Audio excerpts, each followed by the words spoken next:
64.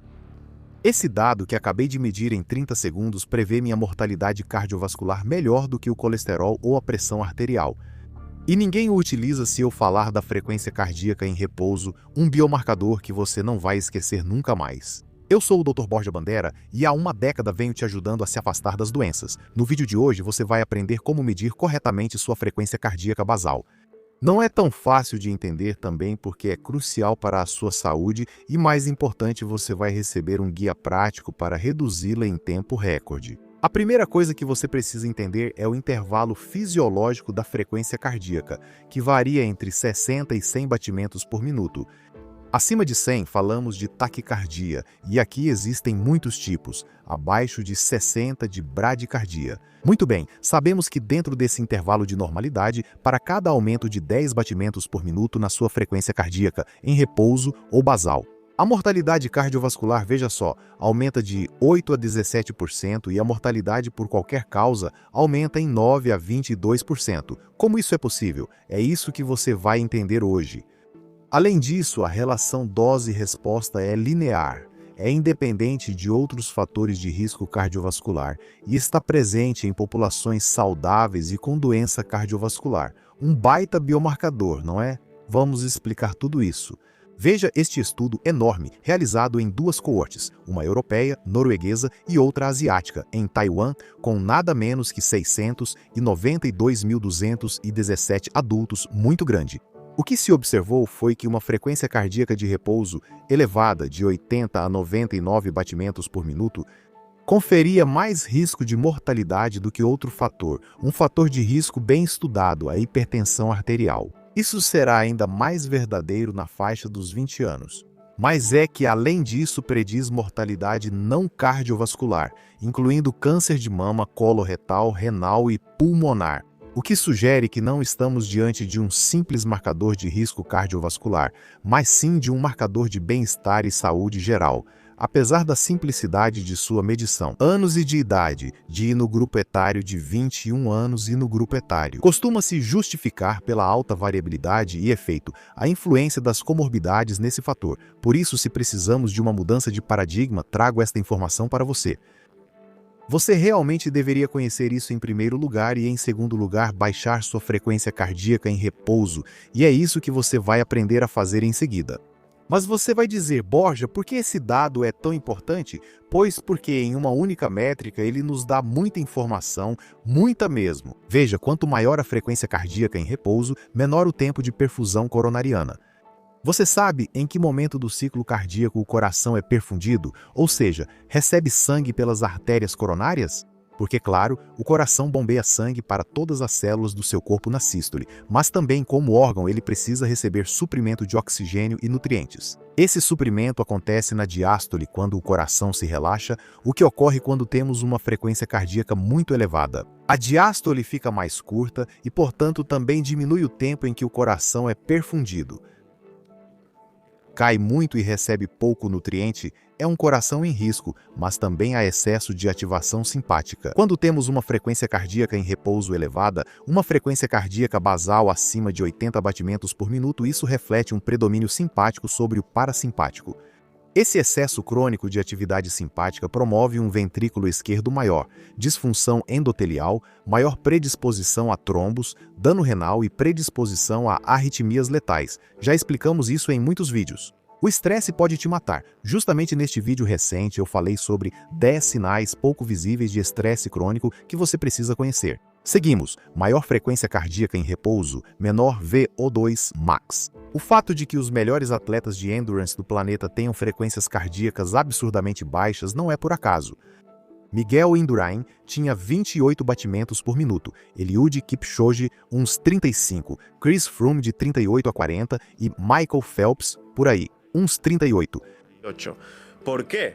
Embora antes tenhamos dito que o limite inferior da normalidade na frequência cardíaca saudável é de 60, existe uma grande exceção chamada bradicardia fisiológica, que ocorre em corações muito bem treinados. São corações tão eficientes que batem menos para nutrir todas as células do corpo. Eu dizia que não é à toa que os melhores têm frequências cardíacas tão baixas, porque esse dado se correlaciona muito bem com o VO2, ou seja, com o motor aeróbico dos atletas. Um VO2 max elevado, além disso, é outro fator de risco, independente da mortalidade, ou melhor dizendo, um fator protetor nesse caso. Aumentar seu VO2 máximo e reduzir a frequência cardíaca em repouso são ótimas formas de afastar doenças e viver mais. Te ensino a aumentá-lo neste vídeo. Maior estresse mecânico vascular e rigidez arterial.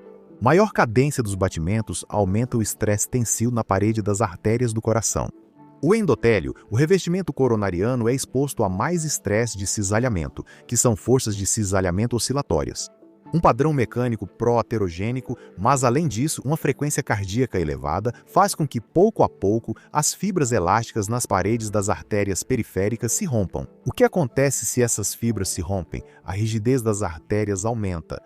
Artérias periféricas mais rígidas aumentam a pós-carga do ventrículo esquerdo, ou seja, a força que o ventrículo esquerdo precisa exercer para ejetar o sangue para todo o território arterial. Voltamos ao ponto, o coração precisa se esforçar mais para funcionar. Teoria do orçamento vital de batimentos. Existe uma relação inversa semi-logarítmica entre a frequência cardíaca basal e a expectativa de vida. A vida se mantém constante entre as espécies com número total de batimentos semelhante, independentemente do peso corporal. Muito interessante. O que isso quer dizer? Esto, que cuanto más despacio gastes tus latidos, Quanto tempo você vai viver? Mas, Borja, então não preciso fazer exercícios nem trabalhar resistência, pois isso aceleraria meus batimentos e os gastaria mais rápido, certo? Você não precisa encarar assim. Treinar, mesmo que eleve a frequência cardíaca por 1 hora por dia, ou por 1h30, ou por meia hora, é um investimento. Assim, nas demais horas do dia, sua frequência cardíaca será menor. Vamos fazer isso com matemática para que fique claro. A pessoa A sedentária tem 80 batimentos por minuto sem treinar durante as 24 horas do dia.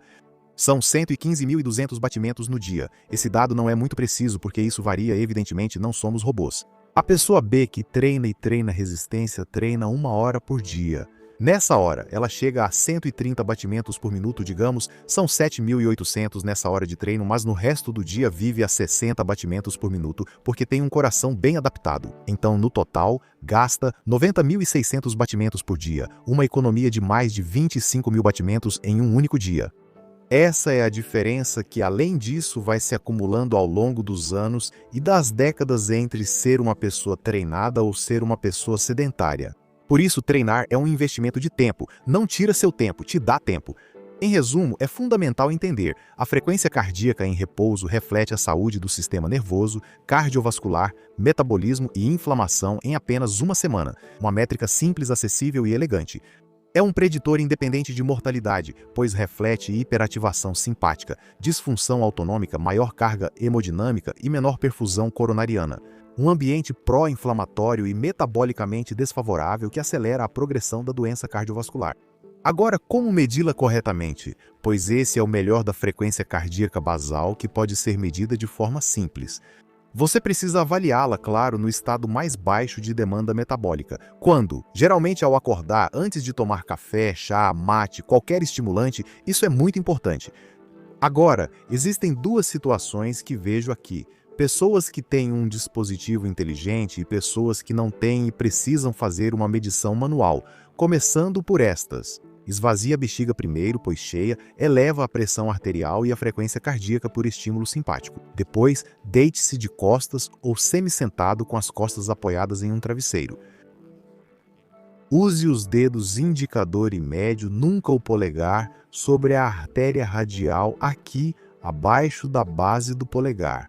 É muito melhor do que na carótida, porque se você estimular o seio carotídeo, que fica por aqui, vai diminuir a frequência cardíaca artificialmente. Você vai obter um resultado falsamente baixo. Não conte 10 segundos e multiplique por 6, que é o que normalmente se faz. Isso tem um erro de mais ou menos 6 batimentos, é bastante.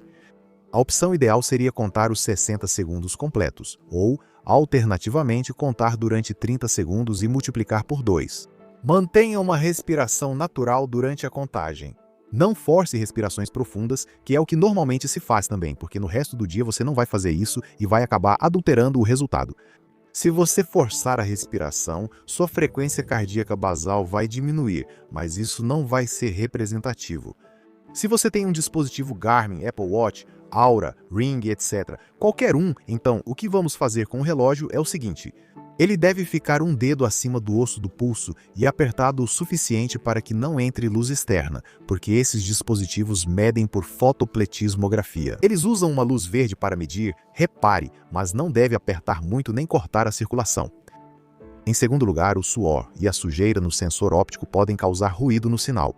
Terceiro, deite-se novamente em decúbito dorsal e depois de 1 minuto, avalie a frequência cardíaca em repouso que o relógio está marcando. Se o dispositivo mostra a média da última semana, o dado é mais preditivo, pois elimina variáveis como uma noite ruim. Também considera a média diária.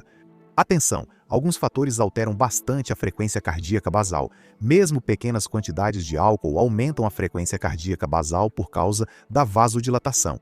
O treino intenso pelo efeito EPOC a aumenta, o estresse e a ansiedade por motivos óbvios, ou a desidratação que reduz o volume sistólico. As variações em relação ao basal são muito úteis, muito úteis. Por exemplo, se você está de 5 a 10 batimentos por minuto acima da sua média habitual, geralmente é um indicador precoce de sobretreinamento. Você está exagerando na carga e no volume de treino. De infecção iminente, como eu que estou resfriado agora, minha frequência cardíaca basal está entre 5 e 10 batimentos acima do que costumo ter, ou de que você simplesmente está estressado.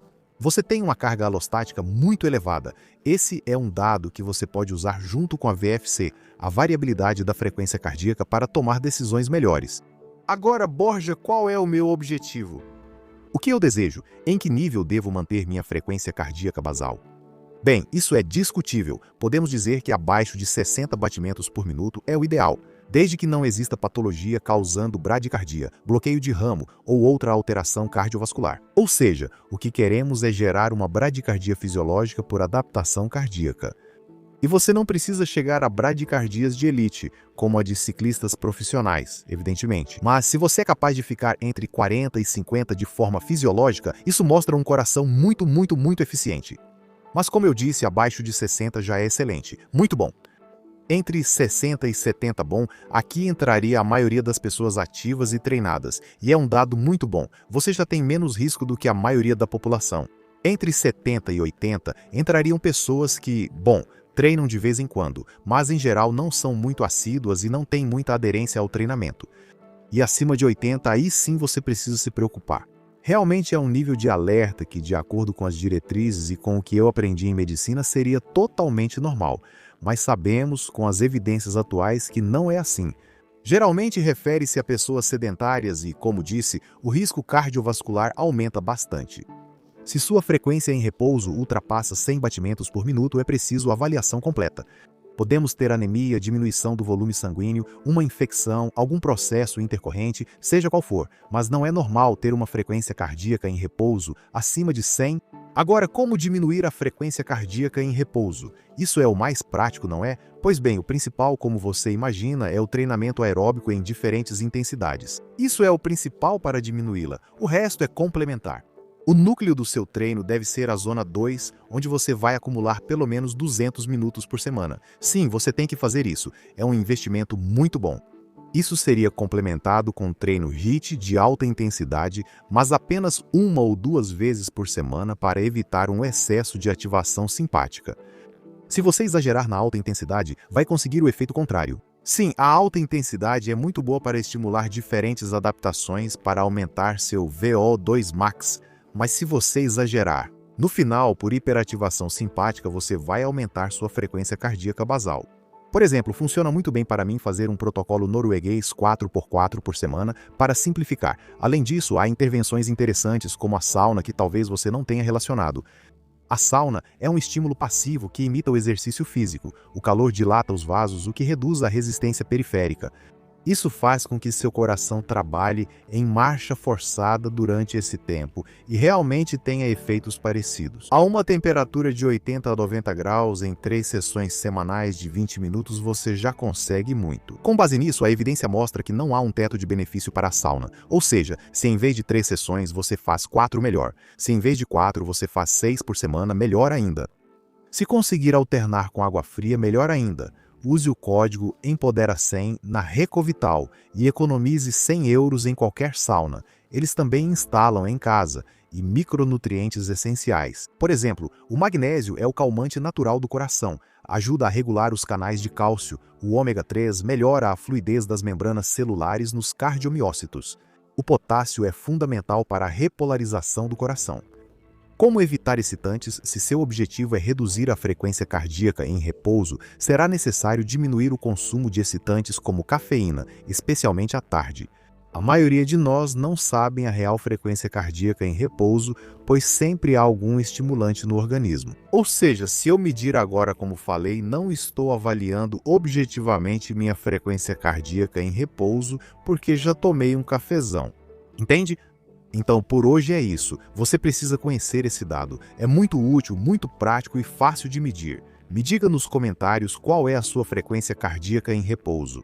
Não minta! Estamos no YouTube. Ninguém vai te julgar. Fale com honestidade. Diga qual é a sua frequência cardíaca em repouso. Nos vemos no próximo vídeo. Um forte abraço. Obrigado por se inscrever, muito importante. E vamos continuar empoderando.